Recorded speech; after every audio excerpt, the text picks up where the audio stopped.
again, Joe, and welcome back to my channel! Thank you for all your support and your love watching my videos. It's been really a long 4 months already doing vlogs and doing this decoration. I hope you enjoy it.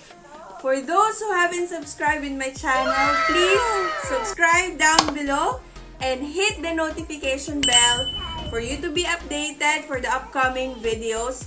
More to come, more DIYs to come. Thank you so much for all your support. I hope you are having fun watching my videos. Let me know your comments and suggestions in my videos. Thank you so much, guys.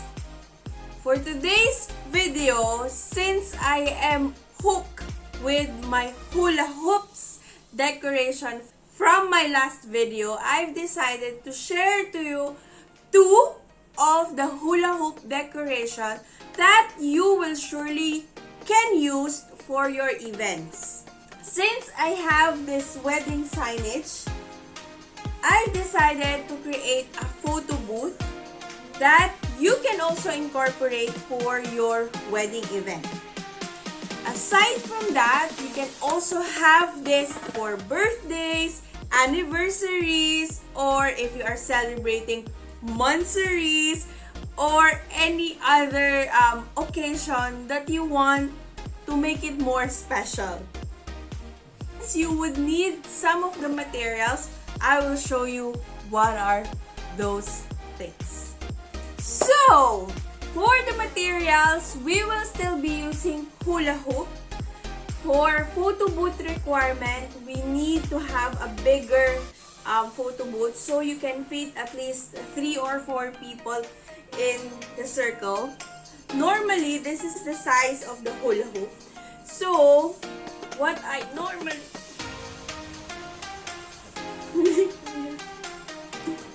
Wow! Good!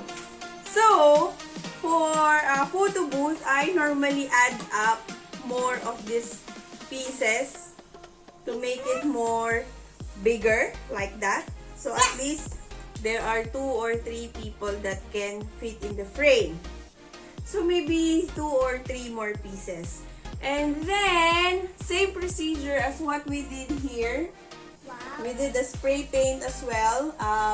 I choose to have it gold as well, spray paint, to incorporate for our wedding decoration.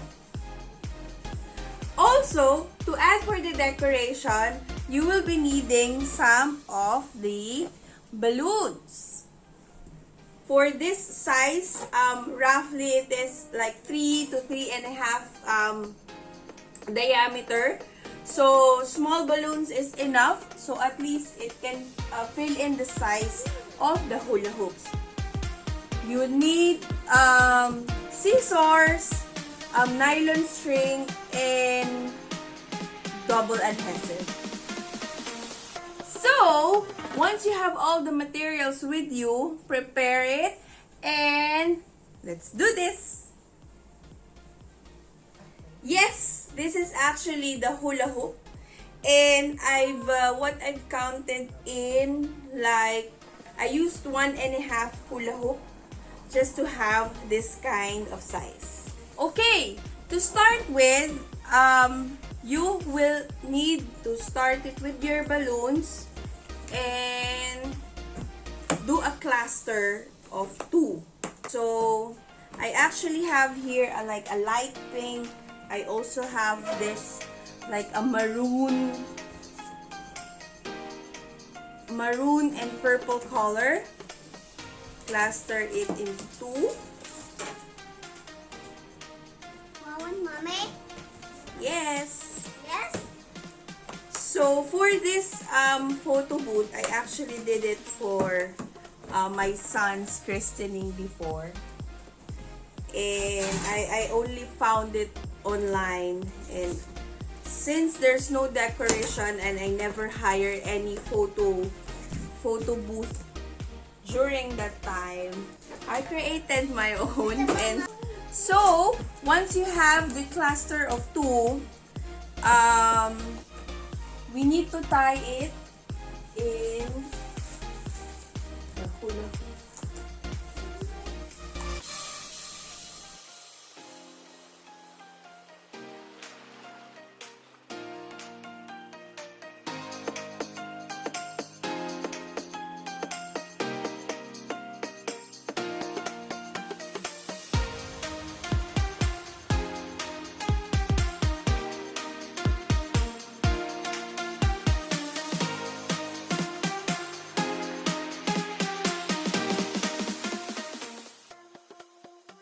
Okay, so it will be something like that.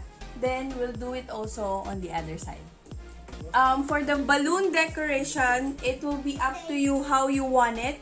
There are some people, they put it only on top or down or sides.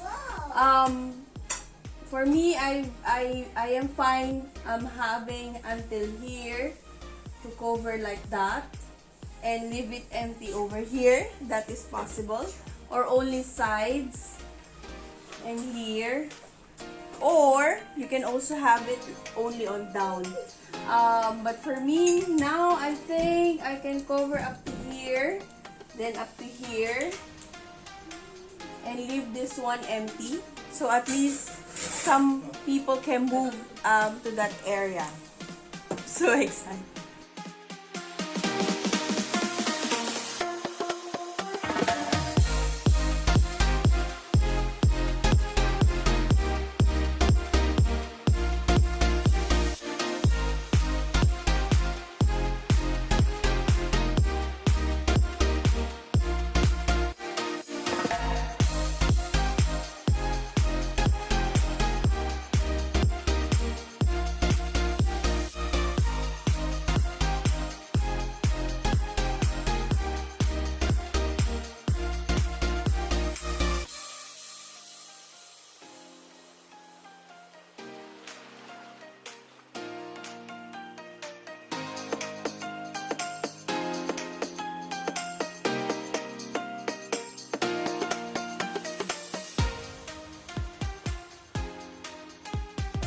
So, to fill in some of the empty space over here, I have some balloons and I'll be putting double adhesive just to fill in some of the gaps and so we can complete it.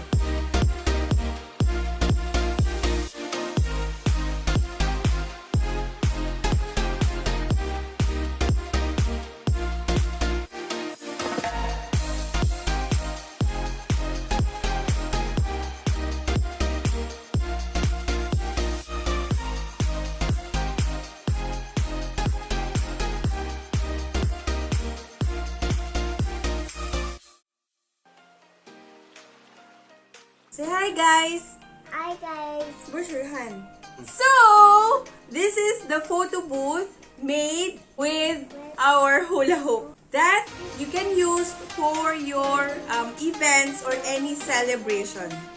For this photo booth, I feel it's still incomplete. I'm planning to put some of artificial flowers and leaves to add some effects, and it will be incorporated for wedding decoration. Let's see how will it looks like.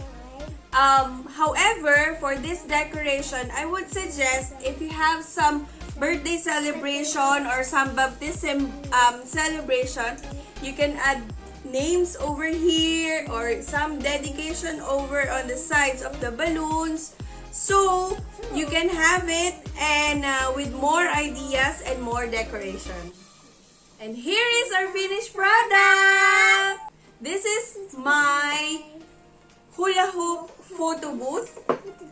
And as I've said earlier, I'm not contented with balloons only for a wedding event.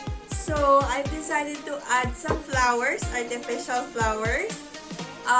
This is how it goes, balloon with artificial flowers, and you can hang this actually, this photo booth to somewhere like in a white backdrop or any curtains that has a solid colors. Also trying to hold this hula hoop, something like that. So wherever they want, they can carry and they can have it like that. But if you wanted to make it more organized, one area of the photo booth is the best and I can suggest. So, if you like my video, please like this video and share it to your friends and your family. I hope you will do it at your home for your upcoming event, either wedding, birthday, any anniversaries, or even monthsaries if there is. Thank you so much for watching my videos. What can you say, Bron? Thank you. Welcome! So I believe this photo booth can fit in around 3 or 4 people squeezing in. But remember, social distancing is still needed. Thank you for watching my channel. Thank you for watching these videos. I hope you like it. And if you haven't subscribed in my channel, please click the subscribe button down below as well as the like. Please share it as well to your friends and hit the notification bell for you to be updated for our next Video. Thank you so much. I still have one more video since I am excited to share to you all my hula hoops. I have one more that you can also use for any celebrations and also in your home decoration out of hula hoop. So watch it out. I will be posting it very soon. Remember guys, please be all safe and always take care of yourself. Let's create happiness with limitless love and gratitude. Thank you so much everyone. God bless you all. Maraming salamat po. Bye. And this is all.